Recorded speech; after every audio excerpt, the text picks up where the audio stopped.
Welcome to the Details of Life, ladies and gentlemen, with Marcus Wilson. I am your host, Marcus Wilson, and we have another great podcast for you today with one of college basketball's best assistant coaches.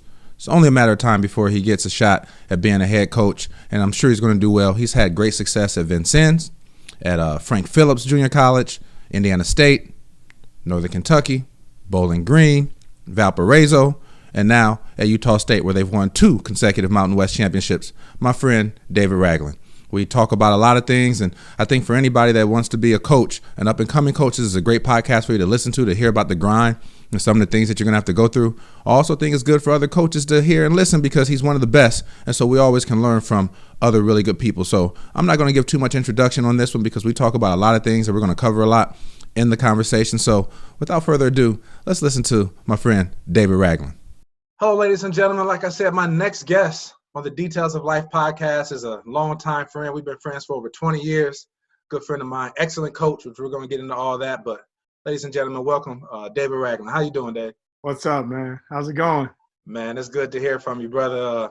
As you know, on the Details of Life, we try to bring on successful people, whether it's sports, whether it's a CEO, and allow people to kind of hear what are some of the things that they've been through to get where they're at. And I know you've made a lot of stops and had a lot of great experiences, had a lot of success. But before we get into that, how about you tell the people where you from? And I met you playing ball. So where are you from, and what was your college basketball experience like? Yeah, so obviously you rep where I'm from. You was playing with the Sleeves back in the day. That's right. at UE, and we met back then. But from Evansville, Indiana, born and raised. I almost dropped a Fresh Prince line after that, but that's why I was born and raised. Went to Harrison High School, graduated in '99, and from there it was on, man. Like, my calling was getting into coaching, and been on that journey for 16 years now. Okay. First went to Missouri Southern in Joplin, Missouri. The connection there was Chris Lowry, who was from Evansville as well, was an assistant there, and he recruited me to go out there and play. Division II school in the MIAA. One of the best decisions I've ever made in my life. I had Division I schools recruiting me and talking to me, but you've been to the recruiting process, and one thing I would say to people who are going through it, obviously I'm coaching and I'm recruiting guys, but one thing I would say as an advice to people who are watching this, guys who may be going through the recruiting process, you gotta do your best to go with people who you trust, people who have your best interests at heart. People who just everyone has their circle. No matter how small, big, whatever, but your circle are people who are in the trenches with you. You can trust them. You can count on them, and you know that they're going to push you to be the best version of yourself. And I say all that to say, with Coach Lowry, that's what I felt. My family knew his family. Him and I created a great relationship and a great bond. And throughout the process, he was just real with me. He told me how it went, what to expect, what some coaches may say, blah, blah, blah, whatever. And it just he gained a lot of trust through that process. And I felt like that was the best thing for me, and it was. We ended up going 30-3 my freshman year, and I spent my freshman and sophomore year there, and my father got sick, got cancer, so I decided to come back home, help my mom and dad with some things around the house, and just be more of a support, at home. And I finished my career at Southern Indiana, is where I graduated in 2003. Again, another 2 years that were great on the court, off the court. I continued to grow, mature more, just within myself. And once I got done playing, one of my coaches, Coach Hostetter, Mark Hostetter, he was, man, I love that dude, man. He just pushed me to be better in every way. On the court, he made me think, as far as a point guard, as a leader. And he came to me one day, he's like, Rags, man, I think you'd be really good at this. And I'm like, what, basketball? Like, I'm beat up, man. I'm done. He's like, no, coaching. Like, you have great leadership skills, great communication skills. You do a great job bridging the gap with your teammates and the coaching staff. I think you'd be really good at it. And he actually had a buddy of his, Lou Gadino, and it just worked. Lou is originally from Indiana. I'm from Indiana. Mark Hostetter meant a lot to me in my life and was close friends with Lou, and that's how I got in it. And from that point, it just took off. I didn't know where it was going to go. I just knew that I loved basketball. I knew that I had a passion for helping other people. My parents, they've always been big on serving others. And my dad was a mentor forever in Evansville, served on a bunch of different boards. My mom worked at the YMCA like you are with at-risk kids, at-risk girls for 10 years. She led the Diamonds program. And the stories from what she did, there's doctors, lawyers, just professionals that she worked with. They owe a lot to her, and they tell all the time. So that's in my DNA, just giving back to others and helping other people out. And, basketball, I just love it. So it came together. Yeah, man. You touched on a lot of good stuff right there. You said Chris Lowry. He's from Evansville. People don't realize he's probably on the verge of becoming a head coach any day now. He's a top assistant at Kansas State. Like you mentioned, Lou Gadino, he was at Indiana State and now at Wichita State. So guys that started at the bottom, like you said, started at the bottom and you've kept great relationships. I do want to touch on that real quick. There's people that want to get into coaching and they think, I just got to have a kid or I got to, run an AAU program. Just on the outside looking in, watching you over the last 10, 15 years, if I had to say why I think you've been successful is, A, your ability to communicate with youth, which makes you a great recruiter, but B, and maybe it's 1A and 1B is relationships. I can't find, not that I've been searching for, but I don't know anybody in America that has anything bad to say about you. Everybody from East to West Coast, all the places you've been, how have you gone about keeping all those relationships so tight to where when you call, people are there anytime you need it, give you references to help you get jobs? What is the key? And, is that something that you really value and part of your coaching strategy and your recruiting and just being who you are? Right. I think the number one thing is just relationships. My most important thing is we've been friends for 20 years. We value that. We value that brotherhood. And I think relationships, we've been honest with each other. We've had real conversations. And I think the number one thing is just relationships and being who you are and caring about others. I hit those guys, whether it's their birthdays or milestones in their life of, having kids. I remember, Coach Lowry, him and his wife, they had a kid and she was due and they happened to be in Evansville for whatever reason at the time. And I went and spent time with her at the hospital when they had Kawari. And just being there, being a genuine friend, building those relationships, and then continue to invest in them. You have to invest in the people. I don't think anyone, has very many bad things to say about me because I try and do my best to treat people how I want to be treated. And I think if you do that, then you make the right choices for them, for yourself, and grow people in general. Yeah. Well, I think if I could to put that in all that is right. And to put that in context for any up and coming coaches that are listening, what I see Coach Ragland do is some of you guys, you only call this coach when he has a player, when he has a guy that you're recruiting. But those 4 years in between him having that 3-4 star year player, we don't hear from you, right? And then all of a sudden you call, they call up, hey, what's up, bro? It's been a while. And I think you've done a good job of maintaining those relationships, whether the program, the AU program, the high school coach has a 4-star player this year.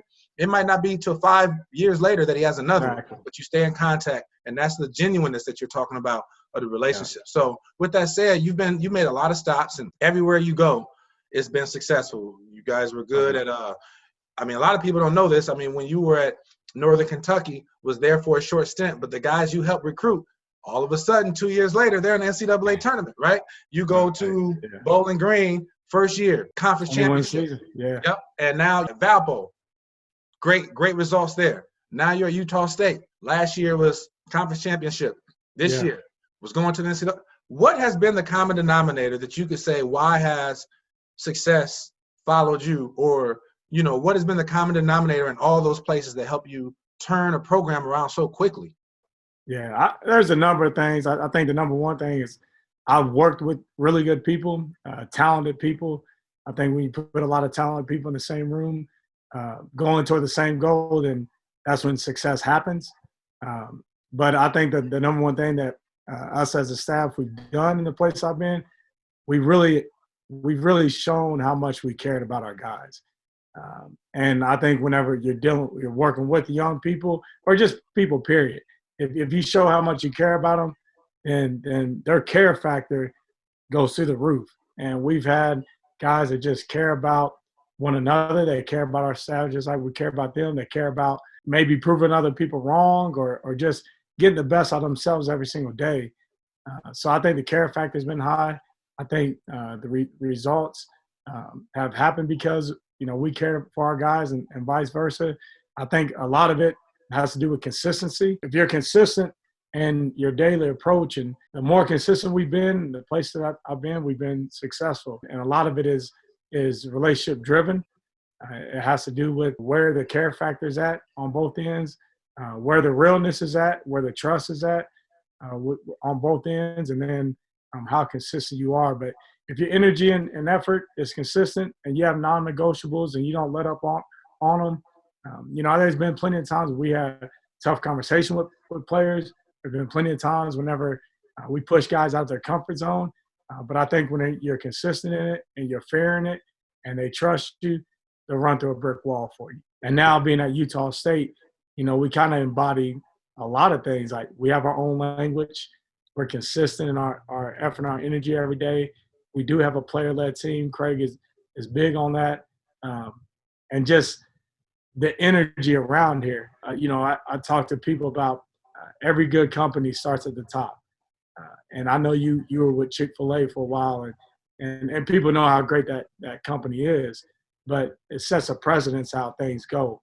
And Craig's energy and effort permeates throughout the entire organization, and that's the reason why we are at the top of the list as far as the most games won in 2 years, 54 games won in 2 years.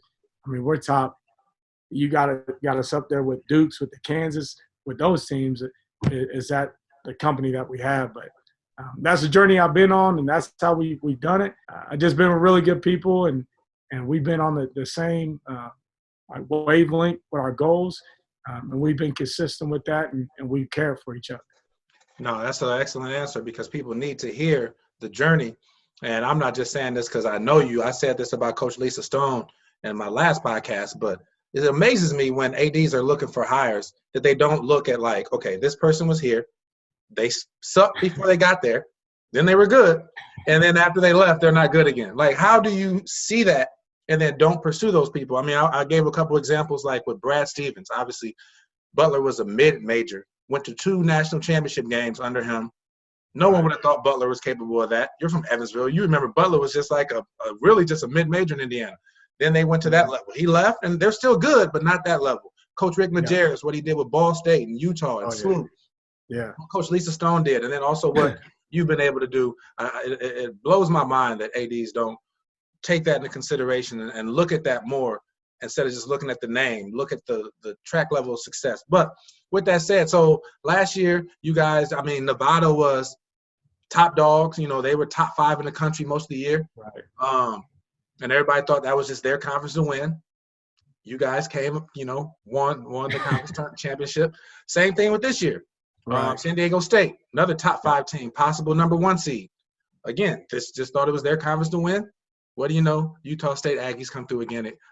So what is it, you know, for somebody that's a coach wanting to figure out how to have success? And obviously you guys have a good culture because you're not afraid of the moment. Yeah. You played in some huge games. It's not like you're just beating other mid-major teams. You're beating top 5 teams in the country, right? What are some of the pillars of your program? I think you touched on it with just being honest and the language, right. But, you know, what are some of the things that you do that you look to make sure that you build the culture up to have this level of success that you guys have had? Right.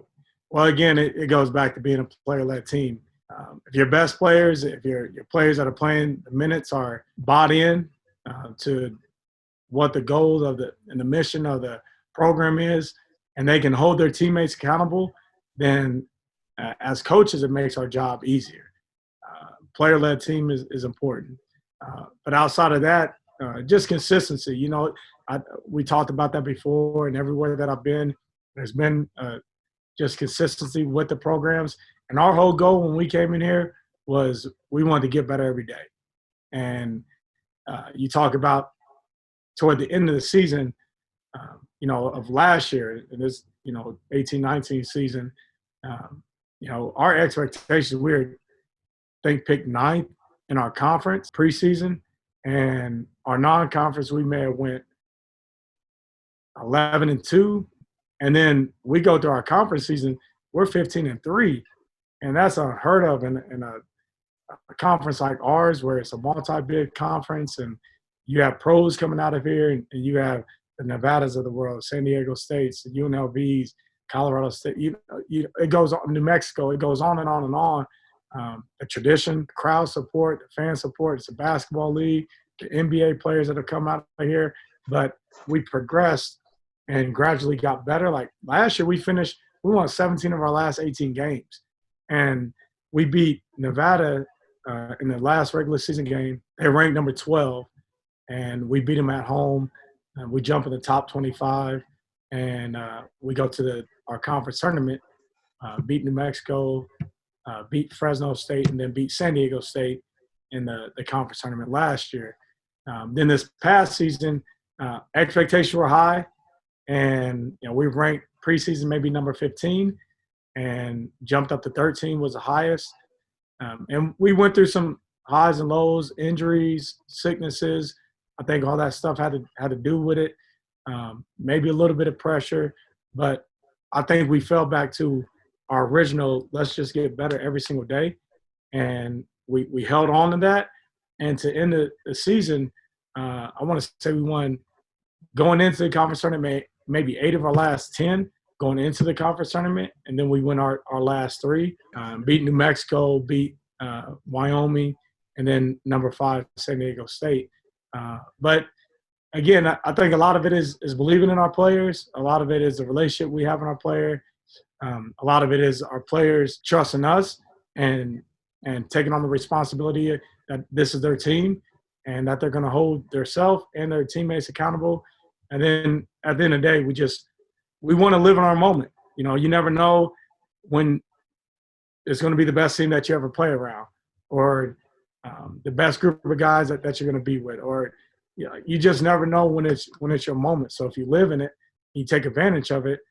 Sky's the limit. You know, there's not a cap on what you can do. And so if you're ready for that moment, you embrace it. You have an opportunity to do things that people have never done before where you've been. Yeah. I think that leads right into when you talk about embracing the moment. No one knew just a month ago where we would be right now. I mean, how quickly did things change with this COVID-19 virus? And so with that being said, you were going to the NCAA tournament. You know, there were some teams that were thinking, oh, we might be in at large. You guys were going. You won your conference championship. So what was that like? Finding out, I remember it was a Thursday, because I remember it was a Thursday. I think it was right after Rudy Gobert tested positive, and then a couple hours later, NCAA tournament was canceled, I believe. So what was that? You know, you hear a lot of fans saying, man, I feel so bad for these players. Do they get another year eligibility? What was it like, you know, when you had that end of the season meeting and had to tell your team NCAA tournament is canceled? That last game that you played was your last game. You don't get another one to say this is going to be my last. You know, were there tears? What was it? Obviously, there was disappointment, but like, what was that moment like, and how did you guys break that to your team? I mean, it was tough. We were actually going to practice. Like, we were getting ready to practice, and you know, we got the word. So our guys knew. You know, this day and age is so much different from when we played. When we played, our coaches can surprise us. You know, like now, like those dudes are already looking on their phones, retweeting it, sending it to people, and so they knew. And you know, we brought them all in the gym, and It was tough. We have a special group. That's one thing I would say. With this group here, and I've been blessed enough to be able to be a part of this, but they're better people than they are players, and we've done some special things here. I told her even that day, and I've learned a lot from my kids. And one thing that the biggest lesson I learned from my kids is young people do as they see, not as they're told. And I feel like we were a good example for our team here at Utah State. But I feel like they've been a great example to us coaches and the community here in Logan, to young people. Like my son looks up to them. I know a lot of little kids that look up to them. I mean, they're just phenomenal people. So it was hard going in there and telling them that it was over. There was some tears shed. The one thing that we talked about is you never know. For even the guys returning, you never know, is this going to be the best thing you've played with? And maybe we can celebrate that in 20 years. But right now, like you want to embrace it, and we want to live in our moment. We understand it, because it's, basketball is always bigger than us, anyways. It's a direct correlation with life. What you go through in basketball, you go through in life, and it builds you, your character, and makes you just prepared for life. And that's what we've done with these young men. But this obviously is about health, and it's about being safe, not getting others affected if it's spread. But the one good takeaway from it all is we were able to play our championship. And we were the first team to get done with ours. And the way that we did finish it, you talked about it earlier, being the number 5 team in the country, off the last second shot with arguably one of the best players to ever play at Utah State. They clear out for Merrill, electing not to call timeout. I like that move. Tied at 56. Merrill for the lead. He's got it! Oh, my goodness. To hit that shot, he's scored over 2,000 points. To be in that moment and afterwards to cut down nets and embrace each other. Man, if you're going to end it and you're going to end it early, that's a way to do it. Yeah, definitely. And I know I didn't get a chance to go to the NCAA tournament until my senior year. Played against Kansas, had a great game, but I couldn't imagine what that would have been like to finally have worked all 4 years and to build that up and then not be able to do it. So I do feel for those seniors. But if one thing 2020 has taught us, you, me, every player, is life can change like that. How shocked were we all when we found out that Kobe Bryant passed away in a helicopter accident? And then we're playing basketball one day, and then a week later they're saying the NBA and the NCAA tournament is canceled. So if people don't learn how to appreciate the moment through this, they never will, because there's been some things that we've had to go through this year. And so, you're known as a great recruiter, and I think that I know that everybody knows that. So do you think that right now the first live pair, I think most people watching this know what I'm talking about, live pair, normally would be going into AAU season right now, being able to evaluate players. That's been canceled because of COVID-19. So do you think that the inability to go out and look at players, I know you're probably getting video, but you and I both know there's some video all-stars out there, and then you go see them, and they're just not what you thought they were in video. And so how do you think that this time away and inability to recruit and evaluate is going to affect your team or college basketball next year? Or do you think you'll still be able to get it done if they open it up in July again? I think it won't affect it a great deal. It does affect being able to see people in person. Right. However, I feel like guys that work hard, guys that are kind of have a plan, do have a plan on, what do we need for this year? What do we need for the upcoming years? Have done their research, have done their homework, have a good understanding of what their team looks like, what recruits look like that they need to bring in. This almost gives you more time till you do your research and homework on who is this player that we're looking to bring in. Who are they surrounded by? What makes them tick? What kind of mistakes have they made? How can we improve upon those? And, I think if you really work at it, the guys that are good at at this profession, and that's building young men and building people. I don't think it affected too much. It actually may even help with all the noise because, like you said, some dudes get hyped up. I don't know if they need to be getting hyped up, but they may have, dunked a few times or hit a couple shots, and they say, it's going viral. So there will be an adjustment, but I don't think it'll hurt basketball. I don't think it'll hurt recruiting. I really think that it eliminates some of the other noise, whether it's influence from people's camps or coaches thinking, I got to recruit this guy because he's ranked such and such. Guys will go back to maybe trusting their eyes a little bit more, getting back to the core values of people and fit. And people say that, I know you and I had this discussion. Everybody talks about fit. I want the best fit. They say that early, and then when bigger schools start recruiting them, they're like, they forget all about the fit. Or, vice versa. Coaches, like, we're hypocritical too. We're about family here. We want to take you in, and we're going to be by you. And then, as soon as Johnny or so-and-so messes up, then we're on to the next guy. So I think the values of just, being a man of your word on both ends maybe get better through all this stuff. And all this is teaching us is, we have more time at home. We have more time with our family.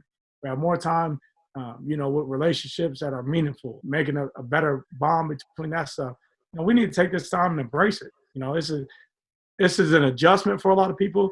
It could be a difficult time for a lot of people, but it could get us back to the basics and the core values of what we need to be doing anyways. So recruiting, I think it'd be okay.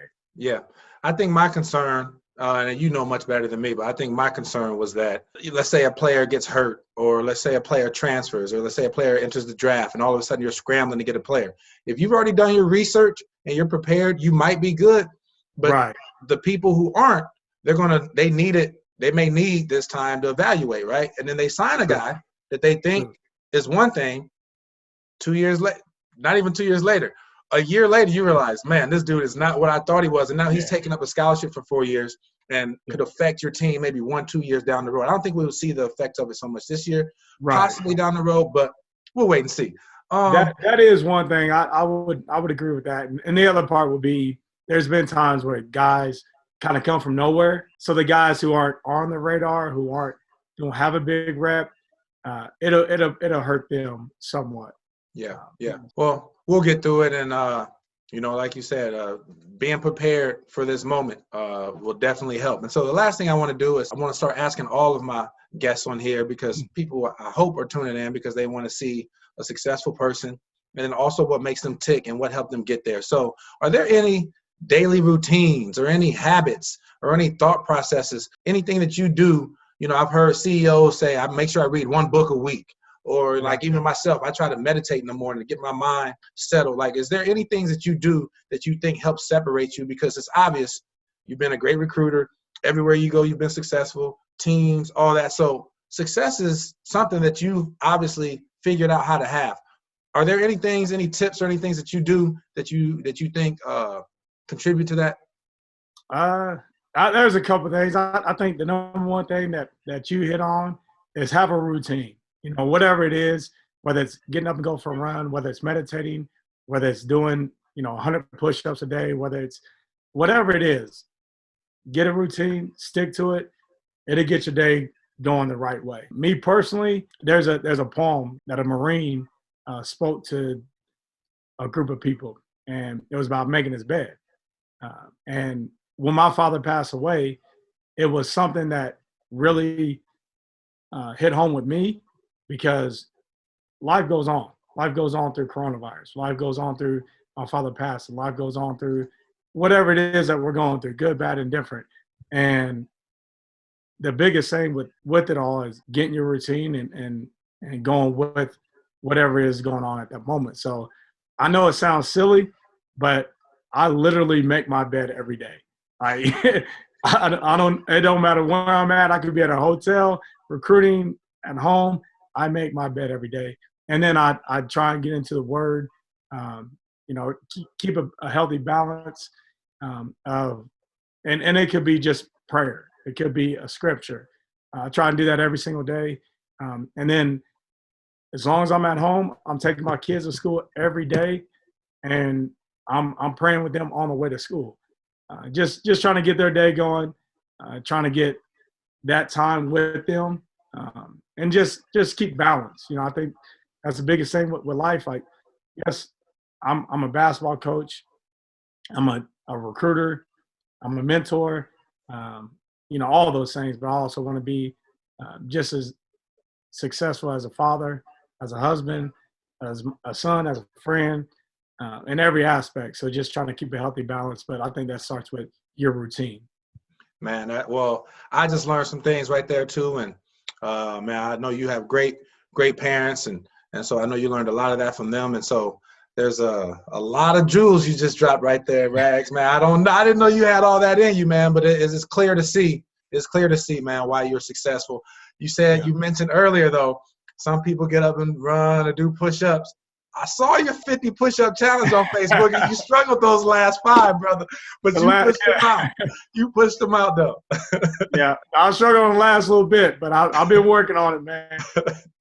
Man, I'm gonna and I know what you're talking about with that guy talking about making his bed in the morning. So anybody that's watching this, it's a Goldcast thing, and I'm gonna drop that in the description below, so you guys can see what he's talking about, because he does say some really good stuff about how just the details of just little things like that can breed success. So, man, thank you for spending time here with me, brother, and it's good catching up with you.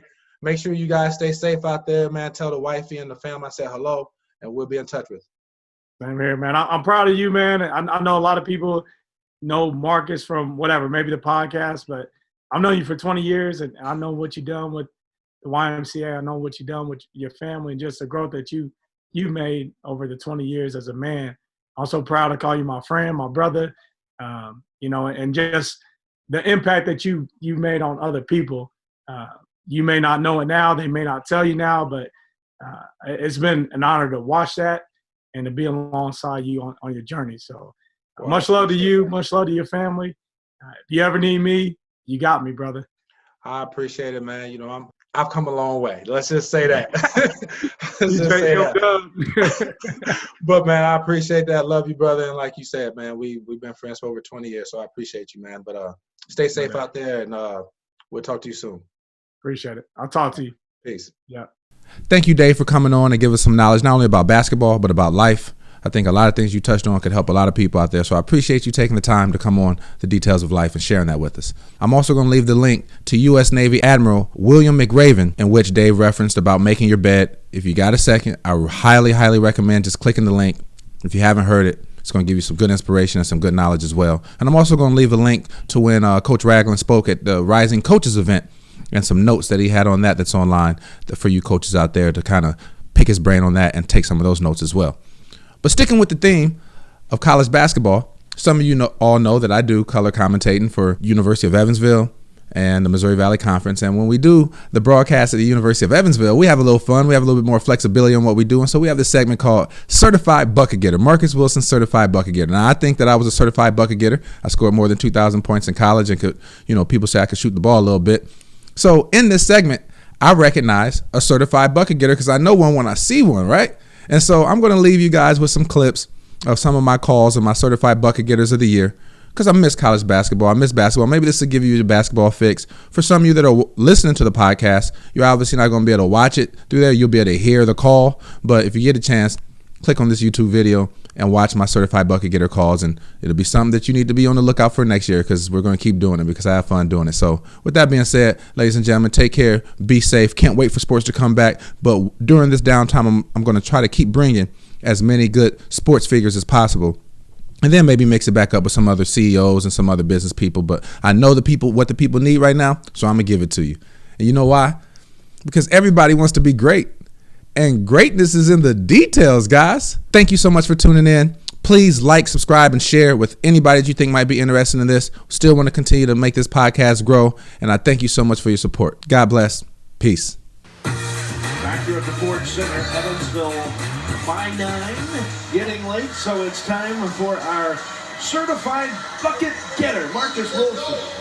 I don't know who you're going with here. I'm really on the fence. I don't think there's any question tonight.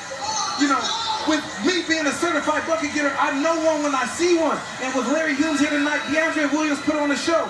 El Paquito, senior buckets. I like big buckets and I cannot lie. DeAndre Williams, dunking, shooting threes, in transition. And you, young man, put on a great show tonight for everybody. And you are today's certified bucket getter of the game. Getting late here at the Ford Center, Western by 3. It's late, so it's time for the patented Marcus Wilson CBG, certified bucket getter of the game. You don't look a day older than you do right there, partner. Who you got? Today's certified bucket getter of the game, we have Ben Pyle, 18 points, 8 rebounds. As you can see, he was knocking down the 3. He loves the move where he goes to the basket. Oops, gonna give you the spin move. He's also driving to the basket. Oops, finish with the left hand. Young man, sophomore out of Kansas, really put on the show tonight. Love to watch his game. And you, Ben Pyle, are the certified bucket getter of the game. 60-60 is the score. We told you this would be a monster mid-major matchup to watch here tonight, and a good one it's been, especially here in the second half. And Coach, this is about the time we get to your certified bucket getter of the game.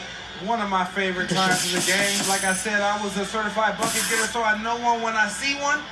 And tonight, Arthur Labinowitz, 24 points, 9 for 10 from the field. The kid was efficient.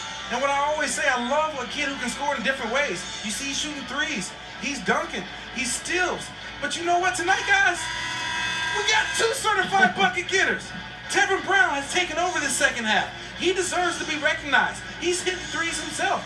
He's getting in transition. He's driving to the basket, off the dribble. Oops, step back, in your face. Both of these guys right here have been certified bucket getters, so we could not choose one, so we're giving it to 2. Congratulations, Art and Tevin, certified bucket getters of the game.